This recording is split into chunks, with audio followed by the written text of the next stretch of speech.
ભરૂચના college road ઉપર આખી રાત ધમધમતી રેસ્ટોરન્ટમાં નજીવી બાબતે યુવકોના જૂથ વચ્ચે છૂટા હાથે મારામારી સર્જાઈ હતી।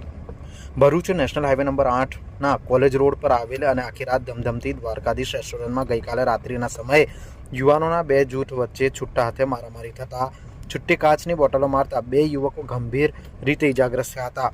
ભરૂચના કોલેજ રોડ ઉપર અનેક રેસ્ટોરન્ટો મોડી રાતથી વહેલી સવાર સુધી ધમધમતી હોય છે, જ્યાં છાસવારે સામાન્ય વાતને લઈને પણ મારામારીના બનાવો બનતા રહે છે। આ વિસ્તારમાં આવેલી દ્વારકેશ રેસ્ટોરન્ટ પણ આખી રાત ધમધમતી હોય છે, જ્યાં યુવાનોનો અડિંગો જોવા મળે છે। જ્યાં ગત મોડી રાત્રિએ 10 વાગ્યાના સમયે કેટલાક યુવાનો વચ્ચે નજીવી વાતને લઈને બોલાચાલી બાદ છૂટા હાથે મારામારી થઈ હતી, જેમાં કેટલાક યુવાનો સામે કાચની બોટલો છૂટી મારતા રેસ્ટોરન્ટમાં હાજર હસમુખભાઈ રમણભાઈ રાવલ રહેવાસી જાડેશ્વર તથા પ્રદીપભાઈ ચુનીલાલ કલવાણી રહેવાસી વૈકુંઠ બોલાવને માથામાં કાચની બોટલ વાગતા તેમને સિવિલ હોસ્પિટલમાં ખસેડવામાં આવ્યા હતા।